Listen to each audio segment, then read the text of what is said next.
Ladies and gentlemen, boys and girls, in honor of community poetry at Half Price Books, which is no longer running right now, I was going to share with you two poems that appear in the brand new cc&d, cc&d, September 2022 issue, volume 325.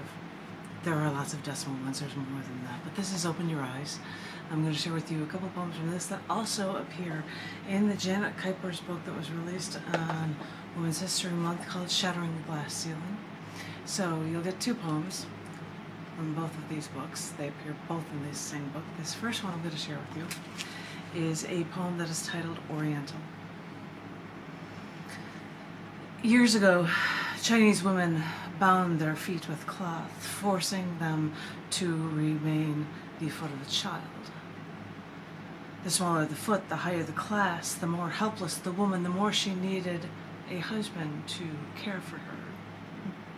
It was normal for the daughter to cry and cry at the thought of hurting her feet, so of being able to walk, of crippling herself. But the mother knew better. The girl would never find a suitable husband if her feet were those like a servant, at least a working servant. Handcuffs are like swatches of cheesecloth, slowly wrapping layer upon layer upon layer.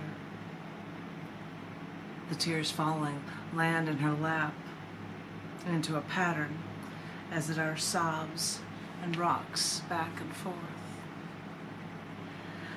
Now there's also a Chinese translation of the poem. It's very, very difficult to see it within the issue of cc&d, in the Me Too section of cc&d for the poem. But if I find it, the poem Oriental in this larger book, it also exists in a much larger print, which is next to impossible to see. Trying to show it for cameras here, it's not really working, but what I would suggest you do is look up the poem Oriental at Scars Publications, Scars TV for the writing section for Janet Kuypers, because the Chinese translation of it is there as well for you to be able to see in a much larger type. But in the meantime, one more poem from this book, cc&d, Open Your Eyes. I have to find the page again. This one is a poem that was done 2 shows in 2022 in Chicago and in Arkansas. It's a poem called No One Reports for Women. I would start this like a news reporter, saying, Dateline, your town here. But news about women's issues are non-existent, which makes me wonder if concerns for women are non-existent too. Recently, I heard reports from multiple women who had been on birth control for 99% of their fertile lives.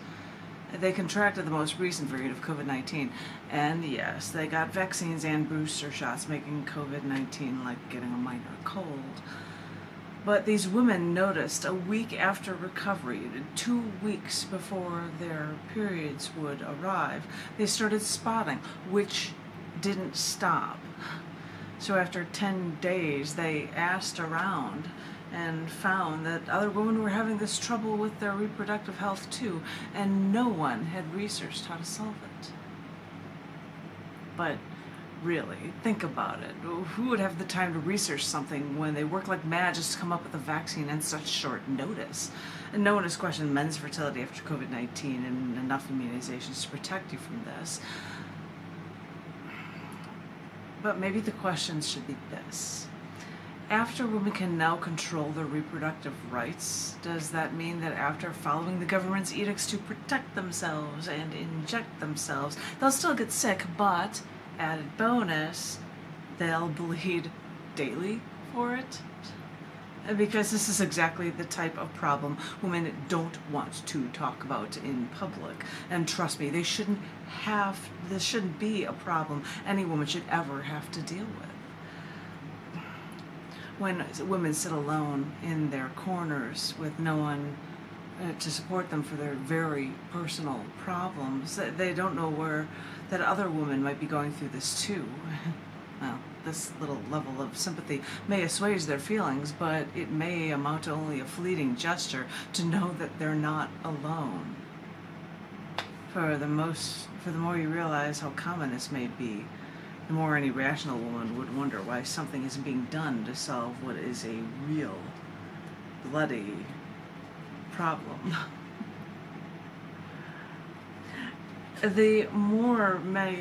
When many women's solution is to search the internet, they may start to panic when they read reports that birth control may increase blood clots and COVID-19 may exacerbate that risk further. But surprise, surprise, more research needs to be done to solve anything for women. And this still doesn't solve the daily bleeding that men are stating is harmless. Fine, but men aren't the ones bleeding every day. So this is beginning to sound more like more of the same, women think. We are in pain and nothing is being done. There may be theories that estrogen and progesterone may play a key role in the novel coronavirus. This may explain the COVID-19 reaction differences between feminine me and my masculine husband. But taking estrogen daily, could that affect the vaccine or the virus?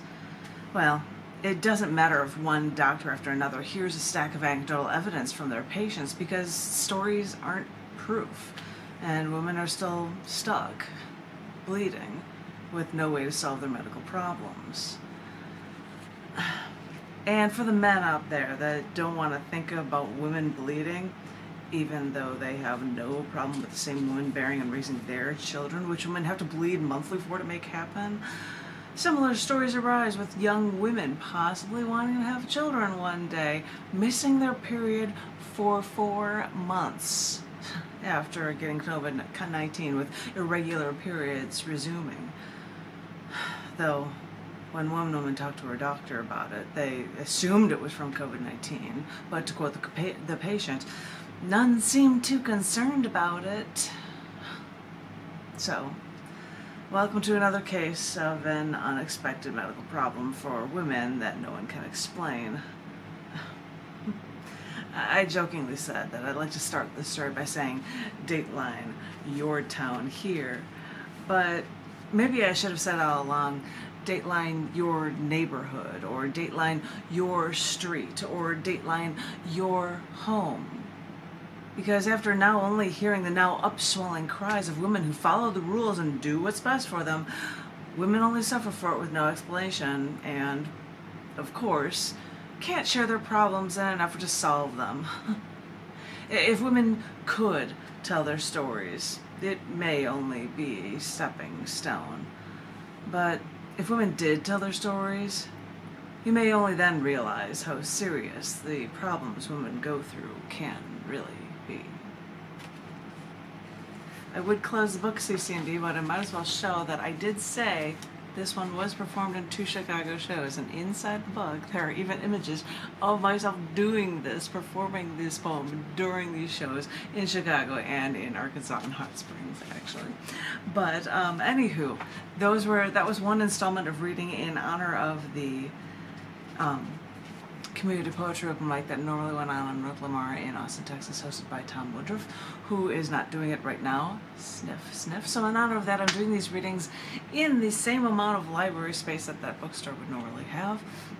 I hope everyone is remaining safe. I hope everyone has been inoculated, boosted, and whatnot, and is staying as safe as possible while at the same time remaining as creative as they can be in these times when we have spent so many years being stuck alone. I hope everyone's being good, and in honor of this, I will keep reading for you guys, sharing from new books from Scars Publications, maybe one more reading from cc&d, and I look forward to hearing from you, each and every one of you, very, very soon. Thank you all so very much. Thank you.